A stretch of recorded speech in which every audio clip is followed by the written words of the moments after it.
Welcome, future PE pros. So if you're looking to master your classroom and absolutely crush your certification, you've got to embrace one fundamental truth. And that is, good teaching keeps students active and safe at the exact same time. You really can't have one without the other, right? Today we're zooming in on a spotlight that is absolutely crucial for both your exam and your actual career. We're talking about Competency 004.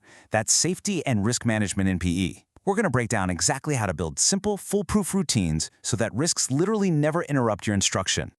Okay, let's dive into this roadmap. First, we'll decode Competency 004. Look at the proactive checks you need before the whistle blows, cover active supervision strategies, talk about handling heat, weather, and the outdoors, map out emergency response protocols, and then, finally, put it all into practice. All right, Section 1. Decoding Competency 004 and mapping the exam standards. Let's get into it. Now, it's incredibly important that we kind of reframe how we think about safety. It's not just some standalone chore you check off a list. It is a core professional responsibility woven into everything you do.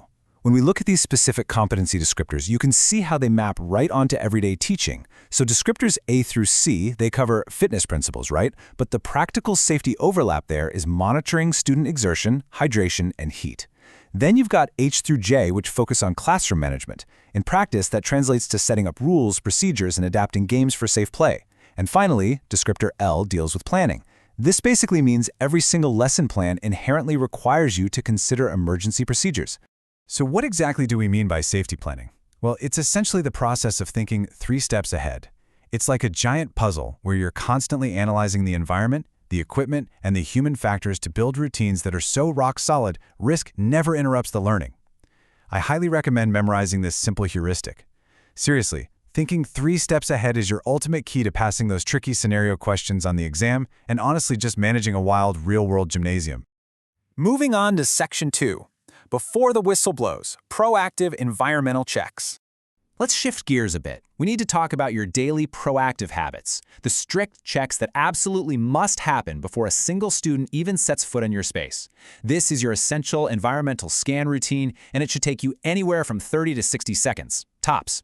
First 20 seconds, you're walking the perimeter, scanning for glass, wet spots, you name it. Next 10 seconds, check the weather. What's the heat index? Is there shade? Any lightning? Then, for the final 30 seconds, you are confirming emergency access. Where's the closest first aid kit? The AED, the fastest route to the front office.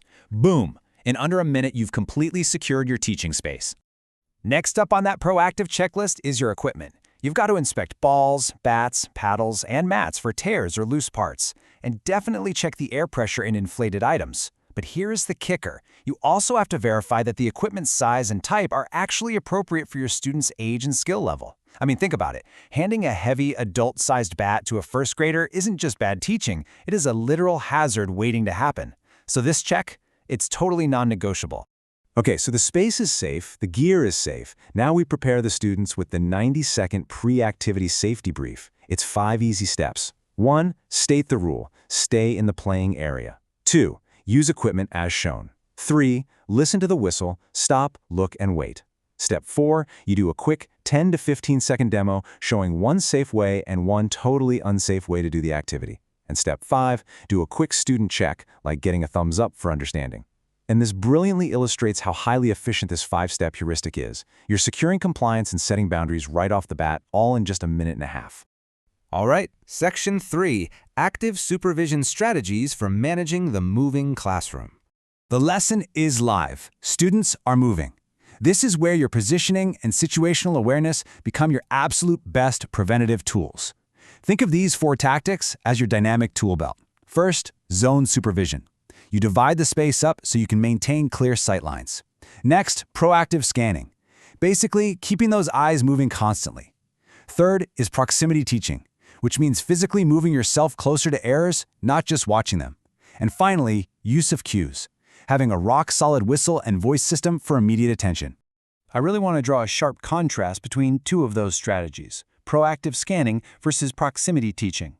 Proactive scanning is all about gathering data. You're standing at a wide vantage point, doing continuous 10 to 15-second visual sweeps, checking their body language, their spacing, and seeing if they're clustering up.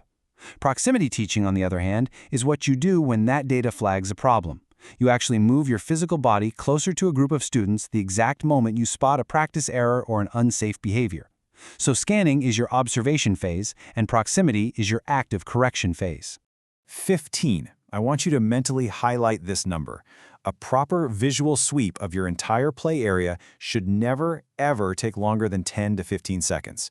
If you find yourself staring at one student for 30 seconds straight, you've completely lost sight of the rest of your class. Keep those eyes scanning, 15 seconds max. Section 4. Heat, weather, and the outdoors. Dealing with environmental shifts. We need to lower the tone slightly here because environmental threats are incredibly serious. And let me tell you, they are heavily tested on Competency 004. You've got to memorize these heat and hydration protocols. In high heat, plan for short bursts of activity and reduce the total active time overall. Try to schedule those high-intensity tasks earlier or later in the day to dodge the peak sun. Make sure you're allowing for brief, scheduled water breaks, and actively monitor for signs of dehydration. We're looking for dry mouth, dizziness, or kids needing the bathroom less. Oh, and for extended outdoor lessons, always encourage hats and sunscreen. So the crucial point is this: there is absolutely zero wiggle room when it comes to lightning. At the very first sign of lightning, or even if lightning is just reported nearby, you move those students indoors immediately. No exceptions. You don't wait to see if the storm rolls over. You don't try to squeeze in the last 2 minutes of a scrimmage. You go inside and you follow your district protocol until the official all clear is given. Period. Section 5. Emergency Response Protocols, the reactive phase. Look, as much as we prepare proactively, the reality is incidents still happen. Knowing exactly what to do when proactive measures fail is the hallmark of a true professional. If an emergency strikes, you need to execute these 4 immediate actions methodically. First, blow that whistle and stop the activity entirely. Second, secure the scene to prevent anyone else from getting hurt. Third, attend to the injured student and call for backup. And fourth, keep the rest of the students calm and supervised. Locking down this exact sequence is literally going to save you during high-stress moments in the gym and for sure on your exam questions. Now, right after that immediate response comes first aid, reporting, and follow-up. For first aid, you're controlling bleeding, monitoring breathing, and remember this: never ever move a student with a suspected spinal injury. Just don't do it. Next up is reporting, filling out incident reports and notifying the office and families. That's not just annoying bureaucracy. It is a massive legally binding component of Competency 004. Use your quick incident report forms, maintain a heat log, and always monitor return-to-play guidelines as part of your follow-up. Okay, Section 6. Putting it into practice with a real-world classroom scenario. All right, it's time to put everything we've talked about to the test with a high-stakes scenario. Exactly the kind of thing you'll see on the certification exam. Picture this. It's a warm spring day. Your class is in the middle of a 10-minute outdoor fitness circuit. Suddenly, clouds gather and you hear a distant rumble of thunder. At that exact same moment, you notice 2 students are drinking way less water than normal, and another student walks up complaining of a headache and nausea. So here's the million-dollar question.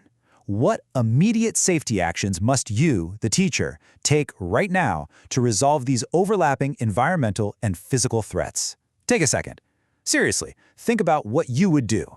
Let's move to and see how this builds into the perfect resolution using our checklists. Step 1 is immediate action. Because you heard thunder, the lightning policy is instantly activated. You stop the activity and move every single student indoors right away. Step 2 is the medical check. Once you're safely inside, you immediately attend to the nausea student, checking for signs of heat exhaustion.